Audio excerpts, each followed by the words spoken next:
Welcome to another edition of I Am AAPC. Today I have with me Kim Steffenhagen.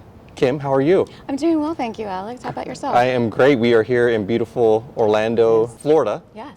at the Disney Coronado Springs Resort for HealthCon 2025. How's your event been so far? It's been great. I've had a lot of fun, did some venturing out, went to Disney Springs, and the resort is beautiful. Awesome, awesome. We're so glad that you're here. Thank you. And there's a lot that I want to learn about you.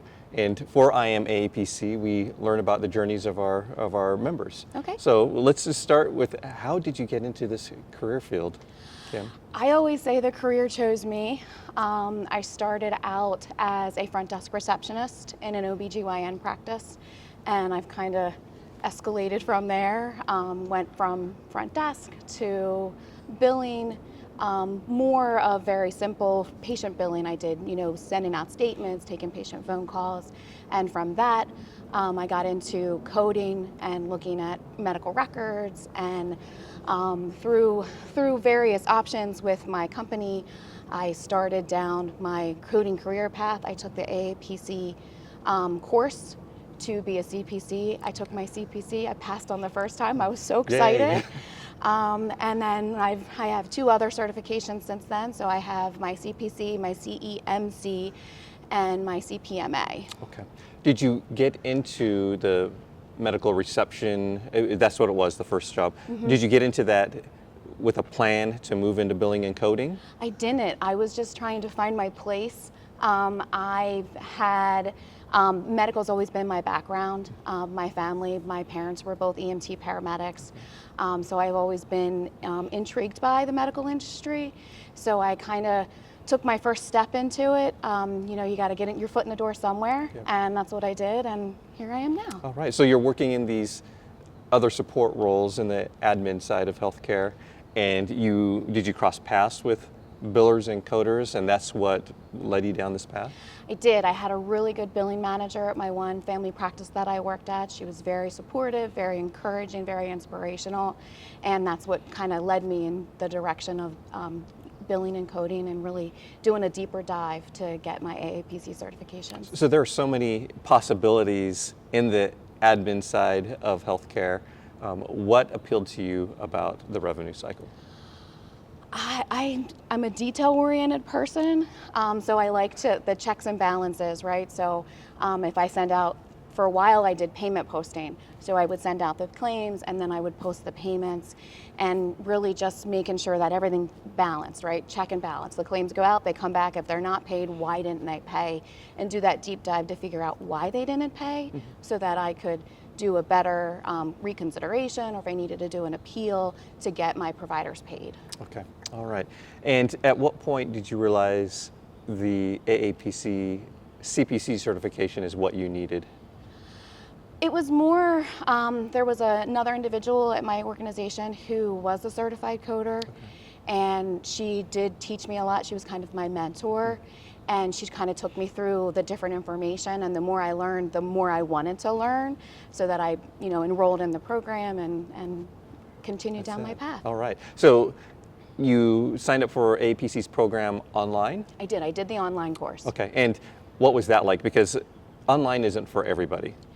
Yes, that's true. I enjoyed the self-pace online. I enjoyed going through the different courses, watching the different videos, completing the different assignments, and then taking the different tests that were at the end of each chapter. I felt that was really good for me. Okay. So I enjoyed it, and it was self-paced.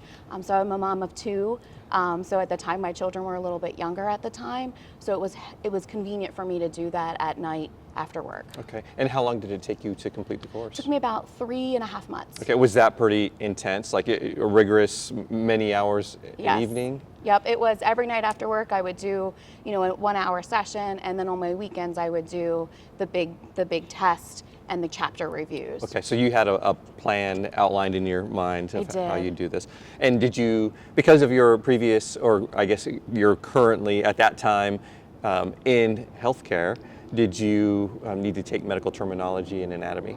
I didn't, because I did that in school. I went through to be a certified medical assistant So I had all of that piece of it, but that's something I recommend to my coworkers or other people that are looking to venture in. I always recommend taking that anatomy class. Okay, all right. Well, and having that background really gives you an advantage for that course, for sure. Mm-hmm. Sure. Okay, and but preparing for the exam specifically, it is a monster. Mm-hmm. It is very difficult. What tips do you have, or what steps did you take to be successful on the exam? I took all of the instructor notes, and I did do some Google and some YouTubing where people, like with the way you mark your book, the way you flag your book. I'm still, here we are 7 years later, and I still flag all my books as I get them, and I transfer all my notes. So any notes I've made, my specialty is ear, nose, and throat, so I work for otolaryngologists. All of my notes related to my specialty, I just transfer them from one book to the next to the next. They just live forever. They live forever in the books. I'm starting to move them into Codify, but yeah, I just keep them over. I keep everything in my books, and I feel very confident in that information, and whatever I can gain from other, members, I do as well. Oh, that's interesting that you mentioned Codify, which it's a tool from AAPC that is kind of a hyper code book, and you can find and access a lot more information. Do you think you'll ever drop physical code books at this point? Can you see that? I don't think I will. I'm still a book girl. My director moved us all, so we all have the ebooks as well. Okay. But I still like that book. Yeah. But I'm trying to get more into the ebooks, but it's the way I was taught, so I'm kind of trained that way, but I'm trying to move. But I don't know if I ever will give up my It's just books. a habit thing, It like is, you're used to yeah. it, and there's probably comfort in the Yeah. familiar. Flipping them books. Yes, yes. So what or how has Codify and the electronic tools helped you? They make me more efficient. So being in one specific specialty, I kind of know the beginning of, so if I'm looking for a specific diagnosis code, I can just plug in like J34 and it takes me to that section instead of having to flip through the book. Okay. So it does make me more efficient. It does allow me to add notes using Codify.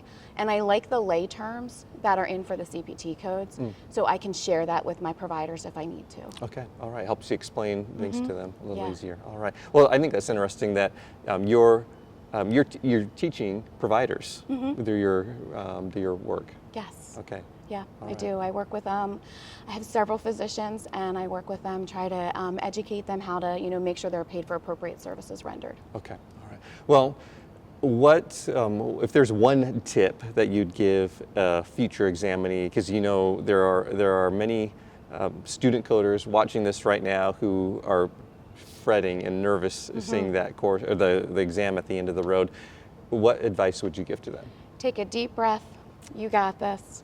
And, know your books. Know how to use the books, how to use the tabular section, how to go through the books, because that will help you with the exam. Okay. All right.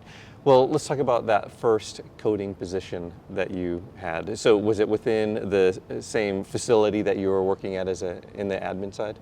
No, I started out OBGYN and I went family practice, and I've been in ENT for 19 years. Okay, so you've worked a couple of different specialties, and is there one that you like more than the other? I really like ENT.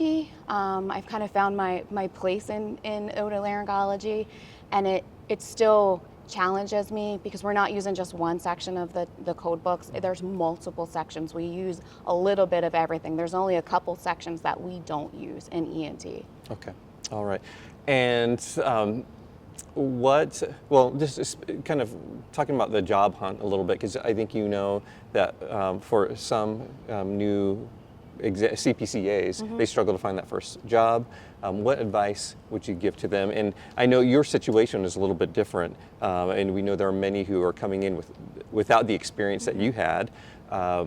But I'm sure you've seen people kick down the door, so to speak. Sure. What advice would you give to them? Don't stop trying, Okay. and definitely put yourself out there and get your foot in the door. You're not going to always get that dream job, but if you can get your foot in the door, you can kind of start that stepping stone to move forward in that progress. Okay. All right. And don't give up, right? Don't give up. Don't stop. That's what the panel said last night, too. All Yeah. right. Well, and I loved how you talked about you had a mentor who kind of guided you through things. And if you're an AAPC member, you can connect with a mentor through our mentorship program. But also, I would recommend that you connect with your local chapter and build those relationships there and find your mentor through that. I would agree as well. Okay. There's some really good folks at the local chapters. Awesome. Well, I know you just completed AAPC's first Emerging Leaders program, a program where we select a handful. Well, I think there are about 40. There's 40 of us, yes. Okay, and it's a year-long program helping you, teaching you how to be a better leader. Tell me about that program. I really enjoyed the Emerging Leader program. We met every month for a 2-hour session a month. I built some great relationships. We talked to the different ladies outside of the organization as well, and we spent some time chatting. Through the Emerging Leaders program, we took deeper dives into different areas and how to improve our leadership skills, not only just like change skills, but conflict resolution. We also did like emotional intelligence, so that we're not overreacting, but we're also being empathetic of those that are coming to us, looking for support in leadership. Okay, is there a section, because you covered a lot of topics, probably close to 52 gatherings and assignments. What resonated with you most? I think just having the camaraderie with the team and the support. If we weren't sure how to do an assignment, we could reach out to the faculty and say, hey, I have a question. This was the assignment. Am I on the right path? And they would lead us in the right direction, so that we weren't sure. Because some of us that were in the program are newer to leadership, so we didn't know certain things and how to do. Like, I learned how to do a SWOT analysis. I've never done a SWOT analysis. So I reached out to Rita and Stephanie, and I was like, am I on the right path? I just want to make sure I'm thinking about it correctly. And they provided me with some really good feedback, and then I was able to submit that assignment, and I felt really good about it. Okay, awesome. Well, because this was the first session, the inaugural session of the Emerging Leaders program, when it was first announced, you probably got an email or saw something online about that. And what appealed to you? Have you had your eyes and maybe a vision towards a leadership role? I was. My company was purchased by a private equity, so we started moving forward and we started growing very rapidly, and I was looking to move forward in my position. So I was originally, I've been the central billing liaison with my otolaryngology practice for 17 of my years at the organization, and when we were purchased by the private equity, I started to really kind of spring forward and move my position forward, and that's when I saw the Emerging Leaders email, and I applied. I got 2 letters of recommendation, and I was accepted, which I was so excited about it. That's awesome. And it's a free program for members, but because it's a little bit exclusive with the 40 candidates that are allowed in. So that's awesome that you're accepted, and and all right. I was very excited, felt very honored to have my application accepted. Put a lot of thought into the answers, because the application had a ton of questions that we had to answer, and then I had to reach out to different folks to get those letters of recommendations. Okay, all right. And what advice do you have to someone who may be considering applying for the next round? I met someone yesterday that was asking me about it. I think, just keep moving forward. Make sure you spend time with your local chapter, serve as an officer, help to give back to the local chapter, help people along the way, fill out the application, don't give up, especially since they only accept 40 people. If you don't get in this year, apply for next year, because I think it'll help really spring forward some of our careers and help give us some skill set that we didn't have before. Awesome, awesome. You talked about chapter officers. Are you a chapter officer yourself? I'm not presently. I was previously. Okay. And in which chapter? So I was in the Reading chapter in Pennsylvania. Okay. And I was the member development officer. I had my tenure for 3 years. Oh, wow. Yeah. And what encouragement would you give to someone to maybe share why you became a chapter officer? I wanted to find other folks that were like me. I hesitated initially to get my AAPC certification because the test is scary, right? And you have so many hours to do it, and you have to have all this knowledge. And so I waited, and I shouldn't have waited, because the more I've learned, the more I've been able to grow in my career, and I want to be able to give that back, and I want to encourage others to, if you're thinking about it, I want to make sure that they have, you know, the encouragement, the support there so that they can make that same jump. Awesome. All right. Well, we've talked a lot about your career and all of those Emerging Leaders Program, being a chapter officer. What do you do in your downtime? Like, how do you escape work and just decompress? So I am a mom of two, and I have one grandbaby. She is adorable. So we do family camping, hiking trips. We go camping, hiking. I like to read at my leisure time, just to try to decompress and take some time. And we do family dinners once a month with a larger group of our immediate family, and kind of get together, catch up, and refresh. Awesome. So family's everything. Family's everything. Yes, Awesome. absolutely. I love it. Well, Kim, thanks so much for sharing your story. Thank you for having me. You're welcome, and have a great conference. Thank you. Will do. Thanks, Thanks, Kim. Alex.